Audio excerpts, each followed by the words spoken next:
Hi guys, this is Pestily and welcome to another Escape from Tarkov video. Today we had a podcast with Nikita and we covered a heap of the stuff coming up in patch 12.11 and stuff that's going on in the future. So I'm going to do a quick summary, try and keep the video as short and sweet as possible for you guys. So without further ado, let's crack straight into it. All right, so the podcast we had Nikita, Ghost Freak, Veritas, Sigma, and myself, and we just discussed mostly what's been going on in Battlestate Games and Tarkov, and then asking all the questions of what's coming up. As usual, per each podcast, I give Nikita the reins to talk about whatever he wants at the start, which he started off talking about patch point 12.11 and the factory expansion. So there's some leaks of the factory expansion that came out a day or two ago now. And I'll have them up on the screen so you guys can check that out.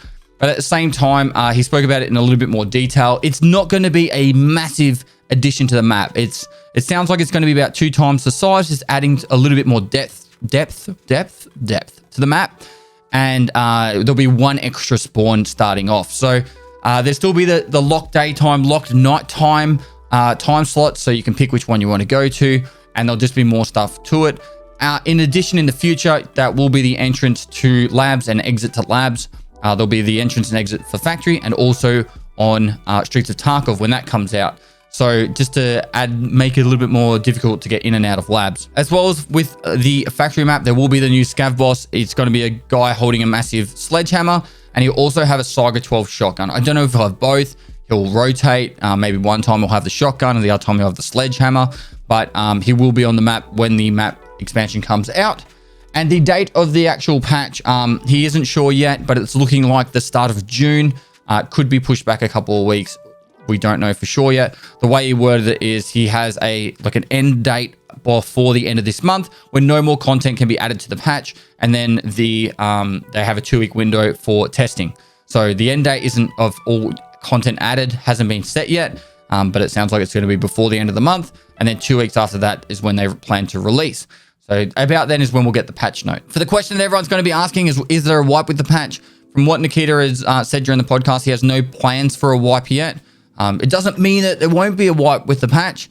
It just doesn't sound likely there'll be a wipe with the patch. So I know that I've been talking with him about getting some events sorted, and I'll talk to you about that later on. But for this patch, currently, there is no plans for a wipe that we know of. Also in this patch is going to be the Scav Karma system, which Fence is going to have a reputation. And he didn't explain exactly how you'll increase and lower rep as a Scav, but I'm assuming killing other Scavs is going to lower your rep, and then doing good things as Scavs will increase your rep.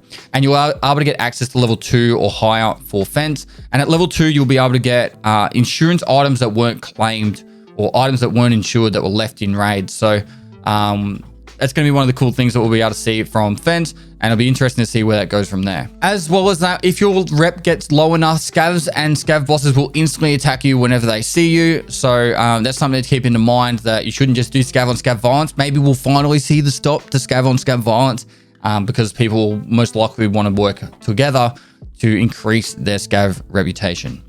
I think people will still shoot each other. If they see a Scav fully pinned out with a heap of PMC gear, they're going to try and take it. But who knows? We'll have to wait and see. Also with this patch will be weapon malfunctions, the first iteration. If you didn't know, weapon malfunctions and jams are already in the game, but your durability on your gun needs to get down to about 20% durability. I didn't actually ask Nikita during the podcast, but I know for a fact he's spoken about in the past somewhere that guns are going to be found on Scavs with lower durability. So if you kill a Scav and pick up an AK, instead of it being at 100 durability, which it is now, there's a chance it'll be down at 50% or 25% or something like that. And then that will increase the likelihood of jams happening. So when you buy a brand new gun, say from Peacekeeper and brand new M4, a chance of a jam or a weapon malfunction is going to be quite low. But if you pick up that Scav gun, there's a pretty good chance that it will have some sort of jam if you shoot a lot out of it. So I think that's the path they'll go down with that. I don't know for sure. But he's definitely spoken about it in the past about picking up guns that aren't at full durability. One of the other things they're working for in this patch is the sight alignment and eye relief, and it's going to get a bit of a rework. So pretty much the way it'll work is the positioning of the sights on guns will actually be a little bit better. So then that way when you ADS, you'll be able to see a better clear picture. That's the simplest way I can word it. Next up with the inertia, that won't be with the next patch. It'll be probably slowly after. They are trying to get it all sorted and ready to go for that, but it looks like it's going to be a little bit later on. And moving over to the new Unity engine won't be with the next patch as well. After that, I pretty much opened it up to chat where they could ask as many questions they wanted. I won't go over all of them, but some of the main ones I know you guys are going to want to know more information about. VoIP is coming. It's not going to be in this patch. It's definitely in a planned patch for the future. Lighting, particularly on interchange. Nikita said it wasn't really planned to make it as dark as it is, but he does like the idea of making interchange have a lot darker night times, but it's not as simple as just making it the moon disappears, because it's the ambient lights that happen. So yeah, he said that there's a good chance they'll actually revert part of the daytime interchange back to where it was, because it is a little bit too dark for what they wanted, and a lot of people are complaining about it.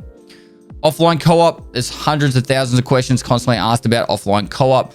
He does want to make it part of the game, and he is hearing that people are asking about it a lot. So because of that, they'll probably bring it up to a higher priority on their to-do list, but it's not going to be happening anytime soon. So it is getting more and more on their radar as something they want to add to the actual the development of the game, so you guys can have access to it earlier. And it's more than likely going to happen sooner rather than later because of how much people are bringing it up. The Raid series, the Raid episodes, not my personal one, but the Raid episodes that were made by Battlestate Games, the movie, like cinematic TV show, live action Tarkov. They're actually releasing a full video, a full movie of the entirety of the series, all 5 episodes, with additional little parts added in between. So you can actually sit back and watch it as an hour and 5-minute long video. And it's meant to be really cool because of all the new little additions to make it all go in sync together. And he said that they've been approached a lot about making either a full TV show out of it and a movie, but it's a lot of headache and work to produce it because he has to be a part of it. And at the moment, it's not on the to-do list, but it's definitely a cool idea. Streamer items, there's going to be a heap of streamer items added to the game. Willers and General Sam and Aqua FPS were brought up. I don't know if there was more on top of that, but Aqua FPSs will be the little plush toy, and General Sam's I think is going to be a rack collar, and there'll be more coming. So if you're excited for stream items, there's going to be them.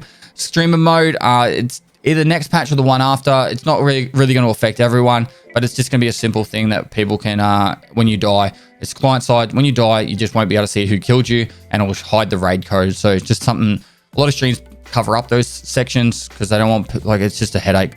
Short and nasty of it is, it's going to be coming, which is cool. DLSS is on their to-do list. They were trying to get it ready for this patch, but there's been a few little issues. So if anyone's using the new RTX NVIDIA cards, the DLSS is on their to-do list and nearly done. They've run into a few issues, but hopefully it'll be done soon. And we brought up the reserve alarm with the noise that it makes, and there's potential that we'll be able to turn it off or shoot it in the future, just because it's really annoying. And we brought it up with Nikita, and he seemed to like the idea that people could do something about it. So we'll go with that. As for future progression of the game and where it's headed, so after this most current patch, there's going to be the Lighthouse patch 12.12, and they've started doing he's giving the overall approval, I think, in the next week or two of the actual layout of the map and how it's all going to work. But that will be the next map that will be coming out. And then Streets of Tarkov, the plan is to try and get it out before the end of the year. But as everything with Battlestate Games, it does take some time. We've got to be patient. He does want to overpromise and underdeliver.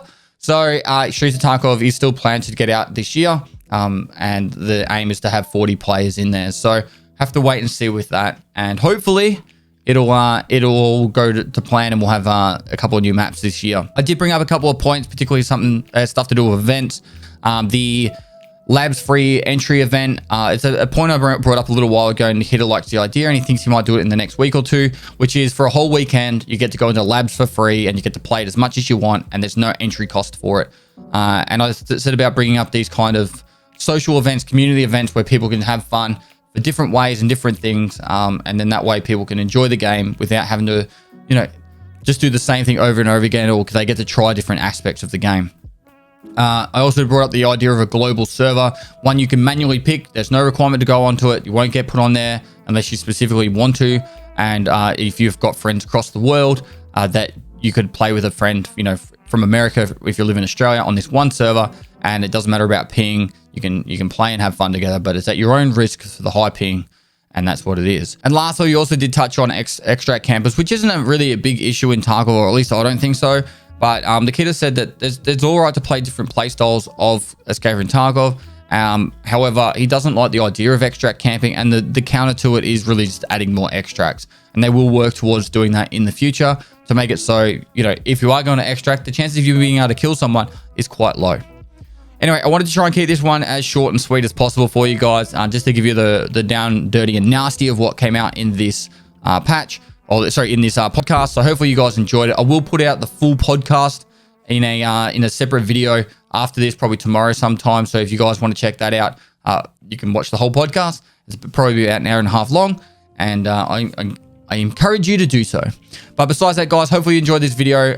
Make sure you like and comment for the YouTube algorithm. Hopefully you guys are excited for some of the stuff that's coming up over the next few weeks. But that is pretty much the down and nasty and dirty for this one. So use your drill. Make sure you subscribe. Notification bell to keep up to date for the latest content. I do stream on Twitch every day of the week. Go down the link below. Give me a follow over there. I'm live streaming right now, and I'm actually recording this live on stream. And lastly, guys, I'll see you next time.